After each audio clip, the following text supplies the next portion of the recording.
Hello friends, welcome to my YouTube channel. Exercise 12.1 से question number 1 करेंगे। Get the algebraic expressions in the following cases using variables, constants and arithmetic operations.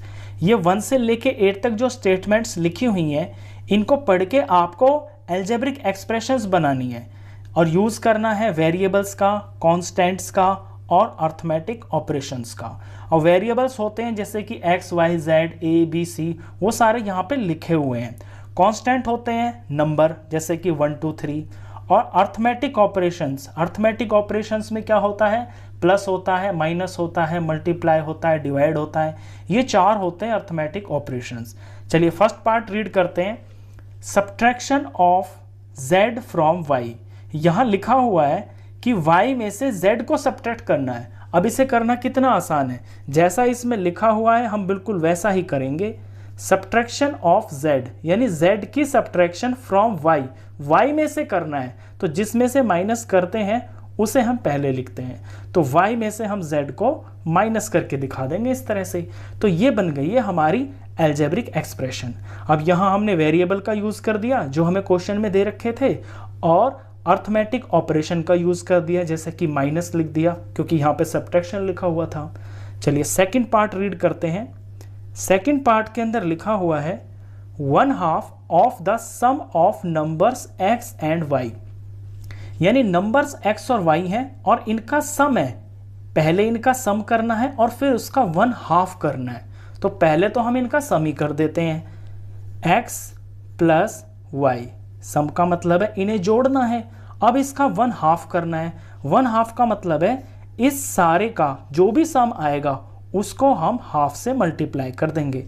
तो हम bracket के बाहर इस तरह से लगा देंगे। अगर कोई चीज़ ब्रैकेट में है और यहाँ नंबर लिखा है, दैट मीन्स कि वो मल्टीप्लाई में है। ये सेकेंड पार्ट हुआ। चलिए थर्ड पार्ट रीड करते हैं।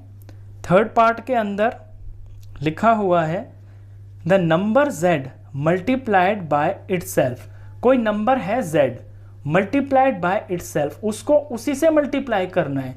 यानी क्वेश्चन कहता है कि z को z से ही मल्टीप्लाई करना है, यानी उसी से मल्टीप्लाई करना है, यानी z से करना है। तो जब z को z से मल्टीप्लाई करेंगे तो ये z की पावर 2 आ जाएगा, यानी कि z का स्क्वायर हो जाएगा। ये इसका आंसर हो गया। चलिए इसके बाद पार्ट है फोर्थ पार्ट के अंदर कहता है 1/4 of the product of numbers p and q। अब यहाँ से आगे पढ़िए, product of numbers p and q, यानी पहले तो p और q का आपको प्रोडक्ट करना है। प्रोडक्ट यानी कि उनकी मल्टीप्लिकेशन करनी है और फिर उसका 1/4 भी करना है, यानी जो भी इसका प्रोडक्ट आएगा उसको मल्टीप्लाई फिर 1/4 से करना है, 1/4 से।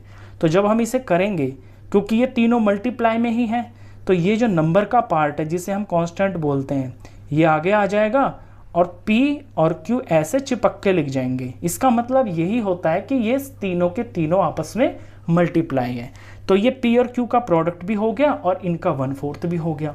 चलिए इसके बाद नेक्स्ट पार्ट है फिफ्थ पार्ट रीड करते हैं।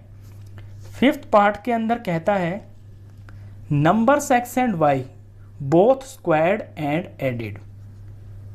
ये कहता है कि दो नंबर हैं x और y, उन दोनों का पहले तो स्क्वायर करना है और फिर उनको ऐड कर देना है। तो जैसे x है तो x का स्क्वायर, यानी x के ऊपर मैं 2 लगा दूंगा, ये x का स्क्वायर हो गया, और y का स्क्वायर प्लस y का स्क्वायर, ये x का स्क्वायर हुआ, ये y का स्क्वायर हुआ, और क्वेश्चन में हमसे कह रहा है कि उनको ऐड कर देना है, तो ये हमने इनको ऐड कर दिया।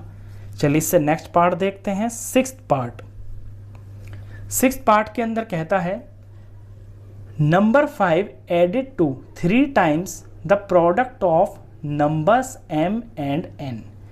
यानी 5 ऐड करना है किसमें? 3 times the product of numbers m और n। m और n दो नंबर हैं, इनका प्रोडक्ट करना है, यानी कि इनको मल्टीप्लाई करना है। तो m और n का प्रोडक्ट तो हो गया है, ये m मल्टीप्लाई n। इसका क्या करना है? 3 टाइम्स, यानी इसको 3 गुना करना है, तो इसको 3 से मल्टीप्लाई करना है। ये मैंने इसका 3 टाइम्स कर दिया। अब कहता है कि number 5 added to 3 times the product of the numbers m and n। तो m और n का 3 टाइम्स तो ये हो गया, और इसके अंदर क्योंकि 5 भी प्लस करना है तो आगे हम +5 कर देंगे ऐसे, बस ये बन गया। अब इसको थोड़ा हम सिंप्लीफाई करके शॉर्ट में लिख सकते हैं, क्योंकि ये तीनों मल्टीप्लाई में, तो इन्हें हम चिपका के लिख सकते हैं 3m और n। ये mn का 3 टाइम हो गया और इसके अंदर ये हमने 5 ऐड कर दिया। ये 6th पार्ट हुआ। चलिए 7th पार्ट देखते हैं।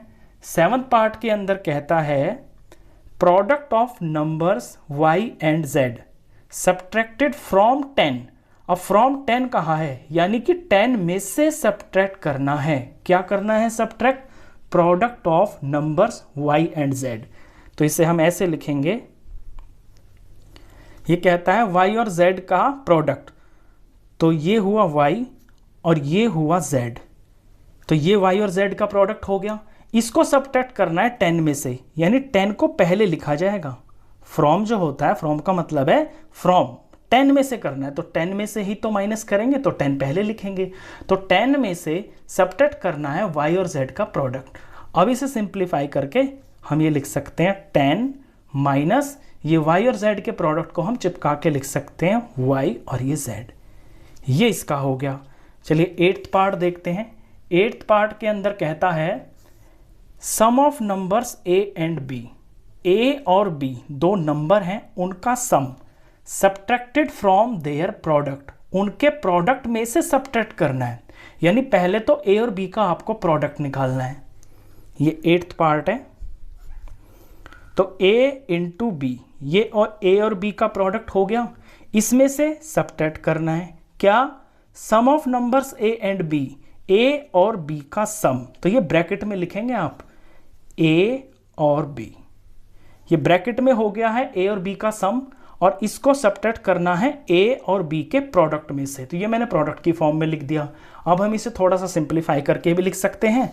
ये जो मल्टीप्लाई में लिखा हुआ है, इसे मैं सिंपली ऐसे भी लिख सकता हूँ, ab माइनस, और ये ब्रैकेट में ही रहेगा। ये ब्रैकेट से अलग अगर आपने कर दिया तो गलत माना जाएगा, क्योंकि ये जो माइनस है ना, ये दोनों चीज़ों का सम माइनस हो रहा है, तो दोनों चीज़ों को एक ब्रैकेट में लेना है। तो a और b के प्रोडक्ट में से a और b का सम सब्ट्रैक्ट हो गया। पार्ट था